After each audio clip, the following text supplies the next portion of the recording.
नरेंद्र मोदी हैं, क्योंकि संगठन नहीं, उनको सरकार चलाना है और सरकार चलाने का जो ताकत है वो अमित शाह उनको देते हैं। नीतीश कुमार के मन में सीधी बात चल रही है कि उन्हें मुख्यमंत्री का चेहरा घोषित कर दिया जाए, और इसमें सबसे बड़ा बयान आपने निशांत का सुना होगा, क्योंकि अमित शाह के सामने जेपी नड्डा ने यह बात कही थी कि छोटी पार्टियां, क्षेत्रीय पार्टियां या तो विलीन हो जाएंगी या विलय हो जाएंगी। भारतीय जनता पार्टी के साथ नीतीश कुमार शपथ ले चुके हैं, जिसमें 2000 में सरकार नहीं बनी थी। नोरमा ग्रुप, जो सोचता है वो करता है, आपके अपने सपनों का आशियाना। नमस्कार, बहुत बहुत स्वागत करते हैं आपका। भीतर की बात लेकर के हाजिर हैं, और भीतर की बात आज बहुत ज्यादा महत्वपूर्ण इसलिए हो गया है कि आज से बजट सत्र बिहार में शुरू हुआ है, और इस बजट सत्र में आप जानते हैं कि 243 विधायक और 75 विधान परिषद के सदस्य विधानमंडल में पहुंचते हैं और अपनी अपनी बातें रखते हैं। खास करके 28 तारीख को जब ये शुरू हुआ विधानमंडल का सत्र, उससे ठीक पहले मंत्रिमंडल का विस्तार हुआ। हम मंत्रिमंडल के विस्तार की बात करने नहीं आए हैं, हम बात करने ये हैं कि मंत्रिमंडल विस्तार के बाद जो चर्चाएं हो रही हैं, ऑफ द रिकॉर्ड बहुत सारी ऐसी बातें सुनने को मिल रही हैं। कई लोगों से हमारी बातचीत हुई, कई लोगों से हमने सामने सामने बात करने की कोशिश की। हम लगातार मंत्रिमंडल विस्तार के बाद ये जानने की कोशिश कर रहे हैं कि आखिर भारतीय जनता पार्टी के खेमे से ही 7 विधायकों को क्यों मंत्री बनाया गया। नीतीश कुमार के साथ क्या अपने लोगों को नहीं रखना चाहते थे मंत्रिमंडल में, या नहीं बढ़ाना चाहते थे अपनी संख्या, जबकि ऐसा पहली बार हुआ है। आप उठा के देख लीजिए कि जिस दावे को करते हैं नीतीश कुमार के 26-27 सालों से बिहार में हमारा नाता है, हम साथ चल रहे हैं, लेकिन कभी भी ऐसा नहीं हुआ है कि इतना बड़ा डिफरेंसेस हो। 21 और 13 का डिफरेंस आप समझ रहे हैं ना, ये बहुत बड़ा डिफरेंस है। और नीतीश कुमार इस बात के लिए स्वीकार कर रहे हों, एक्सेप्ट कर लिए हों, इसके पीछे कहानी जरूर कुछ होगी। और इस कहानी को जैसे जैसे हम एक एक धागा सुलझाने लगे, तो इन धागों में से बहुत सारी बातें निकल करके सामने आई।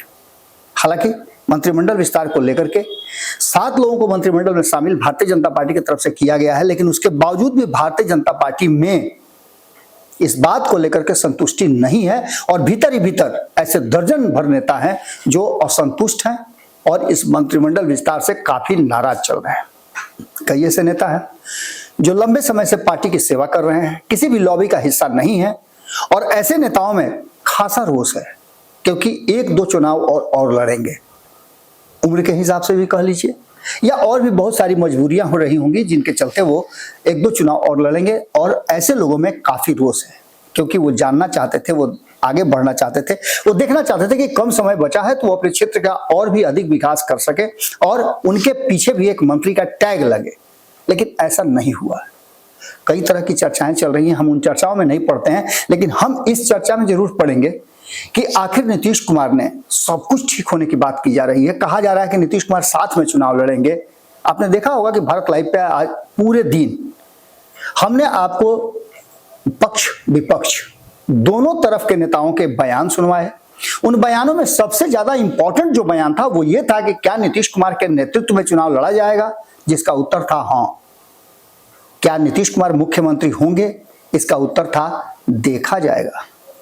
हालांकि इस पर जो प्रदेश अध्यक्ष है 2 तरह का बयान दिए, और उनके दोनों बयान जो है वो कंफ्यूजन पैदा करते हैं। लेकिन बाकी के लोगों ने जिस तरह के बयान दिए हैं वो कहीं ना कहीं संशय पैदा करता है, जिसमें प्रेम कुमार का भी बयान आपने सुना होगा। ये तो सिर्फ बयान है, इन बयानों के पीछे की कहानी आप अगर जानना चाहते हैं तो हम आपको एक सर्वे की बात बताते हैं। सी वोटर का सर्वे आपने देखा ही होगा। इससे पहले भी एक सर्वे आपको हमने बताया था कि इंटरनली एक सर्वे कांग्रेस ने भी कराया था, किसी खास एजेंसी से कराया था। उस सर्वे के बाद जो रिपोर्ट सामने आए हैं वो रिपोर्ट काफी चौंकाने वाले हैं, जिसकी चर्चा हमने आपसे सुबह किया था। उस रिपोर्ट के बाद अब जो वर्तमान परिस्थिति बनी है उसमें नीतीश कुमार के लिए स्पेस बहुत कम नजर आ रहा है। तो क्या नीतीश कुमार के पीछे गुजरात लॉबी लग गई है? देखने में सामने सामने सब कुछ ठीक ठाक नजर आ रहा है, लेकिन क्या भीतर ही भीतर नीतीश कुमार को माइनस करने की तैयारी चल रही है? नीतीश कुमार इतने कच्चे खिलाड़ी नहीं हैं जिनको आप माइनस कर सकते हैं। अब तक का जो रिकॉर्ड है, हमने कई बार आपको बताया है कि नीतीश कुमार जिस तरीके से 2005 से लेकर के 2020 तक लगातार सी एंकर बन करके रहे हैं, बिहार की राजनीति में और मुख्यमंत्री बनाने की मजबूरी रही है उनके सहयोगियों की, ये नीतीश कुमार की विशेषता है। उनका वो वोट बैंक है जिस वोट बैंक पर सेंधमारी करने की कोशिश की जा रही है। 7 लोगों को मंत्रिमंडल में शामिल किया गया। पहला ऐसा अवसर था जो नीतीश कुमार के समीकरण को अपनी तरफ खींचने की तैयारी या कोशिश भारतीय जनता पार्टी ने किया है, जबकि आपको बता दें कि जो सबसे मजबूत समीकरण था उस समीकरण को छोड़ा है। हमने आपको बताया था कि ये भारतीय जनता पार्टी की मजबूरी भी हो सकती है और ये नीतीश कुमार का दबाव भी हो सकता है कि मुस्लिम और यादव नीतीश कुमार के खेमे में रहेंगे, भारतीय जनता पार्टी के खेमे में नहीं। एक भी 7 में से 14% वाले वर्ग से मंत्रिमंडल में शामिल नहीं हुए। इसकी चर्चा तो चल ही रही है। हमारी बात कई नेताओं से हुई जो भारतीय जनता पार्टी के हैं, उनको भी ऑन द रिकॉर्ड तो बहुत सारी बातें कहते हैं कि देखिए हमारे यहाँ नित्यानंद हैं, हमारे यहाँ नंद किशोर यादव हैं, हमने रामकृपाल यादव को दिया था। ये सारी बातें कह करके बात को पाटने की कोशिश जरूर करते हैं, लेकिन उन्हें भी बैलेंस में कहीं ना कहीं कमी नजर आती है। और ये कमी है भी, क्योंकि 14% वोटर में से अब तक जो रिकॉर्ड रहा है, हमने कल ही आपको बताया था कि 50 से ज्यादा विधायक जो हैं वो यादव समाज से आते हैं। उस यादव समाज को नजरअंदाज किया गया है और इस नजरअंदाज करने में कहीं ना कहीं भारतीय जनता पार्टी से एक चूक हुई है, जिसकी चर्चा हमने संपूर्ण भारत अखबार में भी किया था। संपादकीय में मैंने इस पूरे विषय पर चर्चा किया है और उस चर्चा के बाद दोनों तरफ जो है कहीं ना कहीं अब बराबर बातें लगी हुई हैं। एक तरफ आपको बता दें कि आज राज्यपाल के भाषण के बाद जो सदन में देखने को मिला वो, और उस सदन में जो हंगामे की स्थिति थी उसमें राबड़ी देवी का जो रोल था वो, ऐसा ही एक रोल हमने बहुत पहले दिखाया था। आपको याद होगा कि मैंने चर्चा जब किया था 2022 में, इसी तरह का चल रहा था सदन का कार्रवाई और आम अगल बगल में बैठे हुए थे तेजस्वी यादव और नीतीश कुमार। तेजस्वी यादव और नीतीश कुमार जब अगल बगल में बैठे हुए थे तो दोनों में आंखों में जो हो रहा था बातचीत और कनखी मटकी पे बात हुई थी, तब भी हमने कहा था कि कुछ ना कुछ होने वाला है। एक बार फिर से आपको बता दें कि गुजरात लॉबी जिस तरह से हावी हो रही है वो देख करके साफ साफ लग रहा है कि कहीं ना कहीं नीतीश कुमार के मन में संशय पैदा हुआ है। और सबसे बड़ी बात कि ये जो सर्वे रिपोर्ट आया है जिसकी चर्चा हमने सुबह आपसे किया था, उस सर्वे रिपोर्ट में बहुत सारी ऐसी बातें निकल करके सामने आ गई हैं जिसको लेकर के अब चर्चा का विषय बना हुआ है और कौतूहल बना हुआ है। उस कौतूहल को दूर करने के लिए अभी तक कोई कह रहा है कि ये सर्वे फेक है, इस सर्वे का कोई मतलब नहीं है, इस सर्वे से कुछ भी होने वाला नहीं है, ये किसी खास पार्टिकुलर द्वारा कराया गया सर्वे है। लेकिन इस सर्वे में 2 बातें बहुत महत्वपूर्ण है। पहली तो ये कि इस सर्वे में तेजस्वी यादव को मुख्यमंत्री के चेहरा के रूप में सबसे बड़ा दिखाया गया है। कुछ बयान हैं जिन बयानों को हम सुनाएंगे इस सर्वे के बाद आए हुए बयानों को, तो आप निश्चित रूप से चक्रघिन्नी की तरह आप भी चकरा जाएंगे। इन बयानों को पूरे दिन चर्चा में रखा गया और इन बयानों में था कि तेजस्वी यादव को लोग जो बिहार के हैं वो ये मानते हैं कि तेजस्वी यादव बिहार में मुख्यमंत्री बनने के सबसे प्रबल दावेदारों में से एक हैं। इनके मुख्यमंत्री बनने की जो कैटेगरी है या उसका प्रतिशत जो है वो 41% है, यानी कि अगर देखा जाए तो 2020 में पिछड़ गए तेजस्वी यादव, इस बार 2025 में मुख्यमंत्री बनने की अर्हता रखते हैं और लोग उन्हें पसंद करते हैं। क्या होगा ये अलग बात है, ये सर्वे की बात मैं बता रहा हूं। इसके बाद नीतीश कुमार को 18%, प्रशांत किशोर को 15%, सम्राट चौधरी को 8% और चिराग प्रतिशत को भी 4% लोग मुख्यमंत्री का चेहरा मानते हैं। लेकिन इसके साथ जो सबसे चौंकाने वाली बात है वो ये है कि मुख्यमंत्री तो नीतीश कुमार को बनाना चाहते हैं, लेकिन सीटें जो हैं वो भारतीय जनता पार्टी को वर्तमान जो स्वरूप है एनडीए का उसमें देना चाहते हैं। ये भी बातें उस सर्वे में बताई गई है कि 80 से 85 सीटें भारतीय जनता पार्टी को आ रही हैं, तो वहीं नीतीश कुमार को 36 से 38 सीटें आ रही हैं। लेकिन जो 2020 में उनको आया था उससे भी कम सीटें आ रही हैं। इसके बाद लोक जनशक्ति पार्टी को इस बार 16 से 18 सीटें आती हुई दिखाई दे रही हैं, तो राष्ट्रीय जनता दल को सीटें तो घट रही हैं जिसमें 65 से 70 सीटें आती हुई दिखाई दे रही हैं। और इस सर्वे में यह बात बताया गया है, लेकिन ये आधी कहानी है। हम आपको पूरी कहानी बताते हैं। इस आधी कहानी में जो वर्तमान परिस्थिति बनी है, उस परिस्थिति में 2000 से लेकर के बिहार में नीतीश कुमार साथ हैं भारतीय जनता पार्टी के। बीच बीच में 2 बार उन्होंने पाला बदला है और 3 बार उन्होंने शपथ लिया है अलग से। उसकी हम चर्चा आपको कर देते हैं। पहली बार कि 6 बार भारतीय जनता पार्टी के साथ नीतीश कुमार शपथ ले चुके हैं, जिसमें 2000 में सरकार नहीं बनी थी, नीतीश कुमार ने इस्तीफा देकर के फिर से तैयारी शुरू कर दी थी।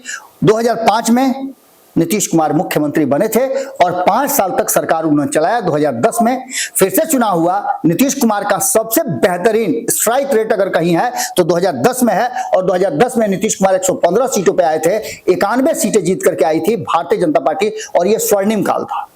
इसके बाद नीतीश कुमार का मन नहीं लगा और 2013 में नीतीश कुमार अलग हो गए। गुजरात लॉबी की बात हम यहीं करने आए हैं आपको। यहीं पर आकर के वो मामला छोटा सा एक पिन करता है और वहीं से कहानी बदलती हुई दिखाई दे रही है।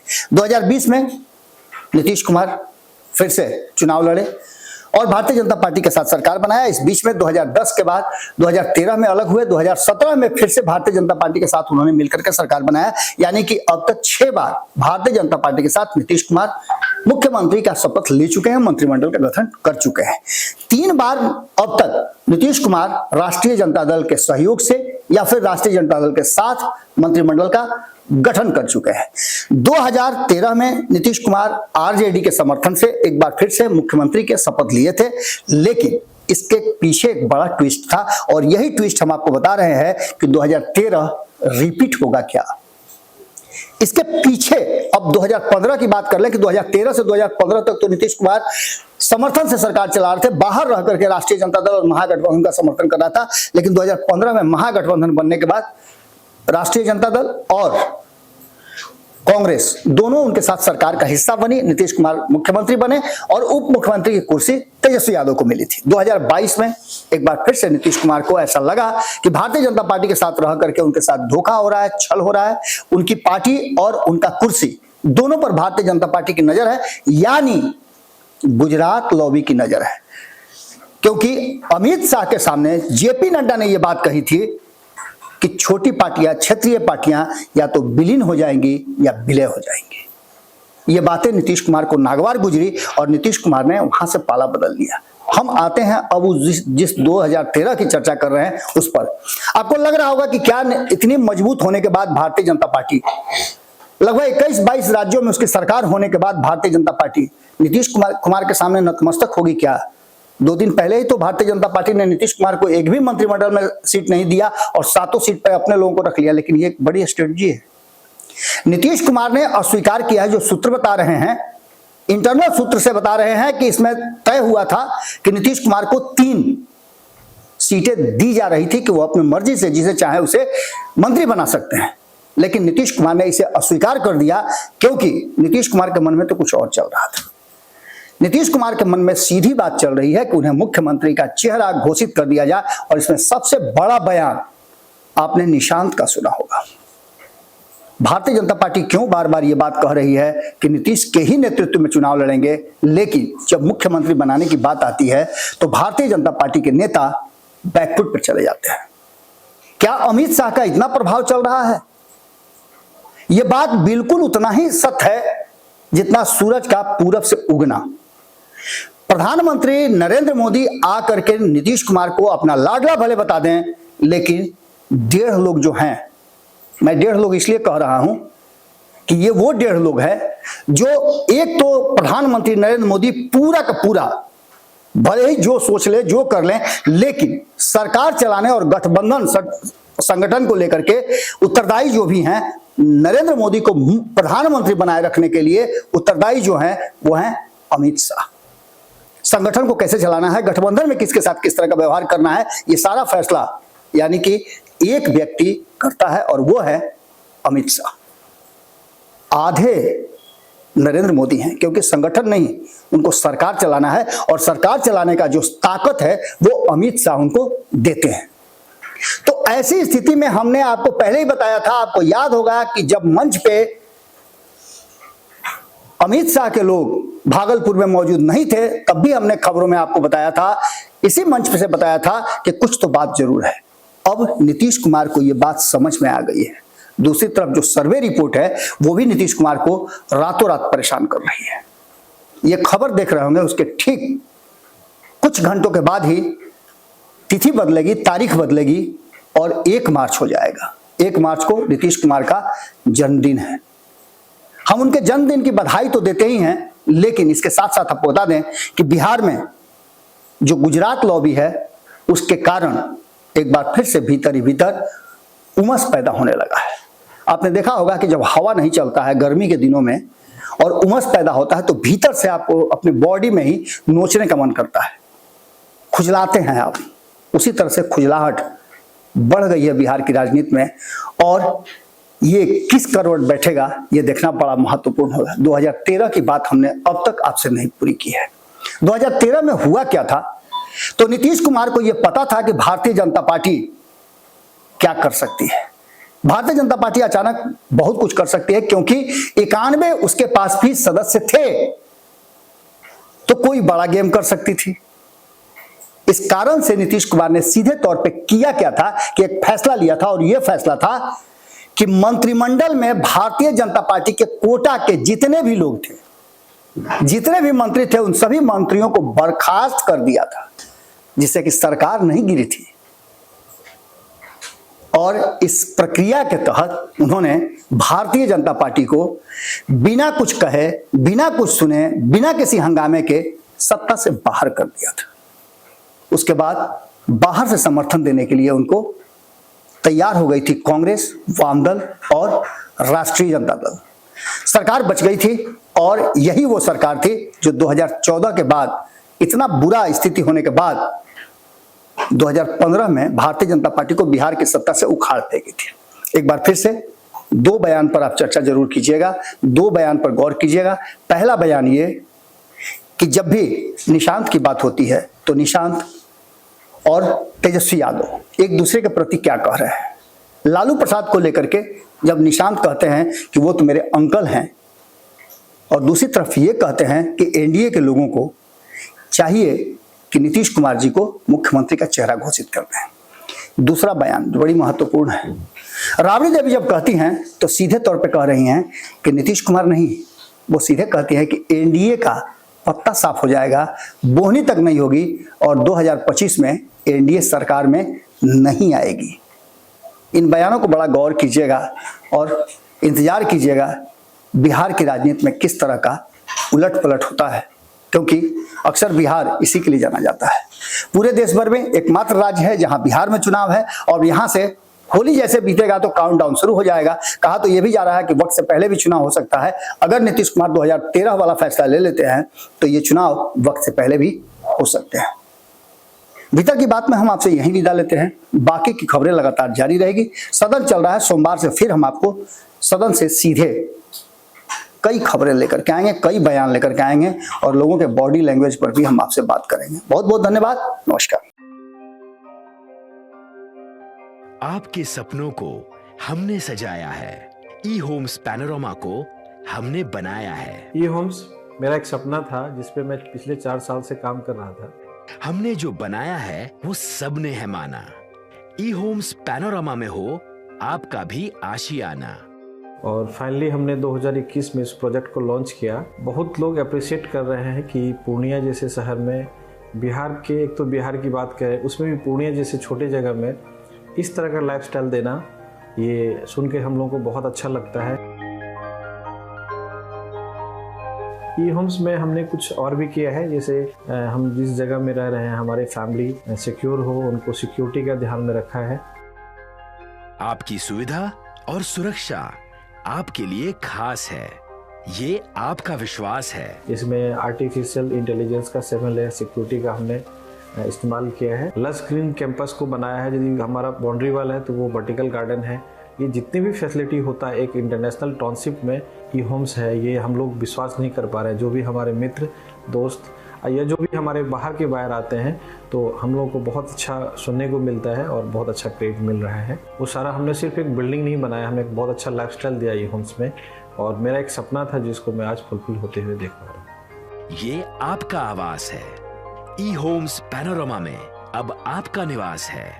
E homes Panorama, luxurious, lifestyle redefined. Panorama group, जो सोचता है वो करता है। अगर ये वीडियो पसंद आई और वह बिहार के राजनीति और बिहारियत से सरोकार रखेनी तो सब्सक्राइब बटन दबा के चैनल के सब्सक्राइब कर ली। ओजे एगो घंटी बा, ओकरा बटन दबा देला से कुल सटीक और मारक खबर रुआ मुफ्त में मिल जाई। अगर रुआ पत्रकारिता के हमनी के नया प्रयोग में सहयोग कर चाहतानी तो ज्वाइन बटन दबा दी। पेटीएम नंबर नोट कर ली 9386816700।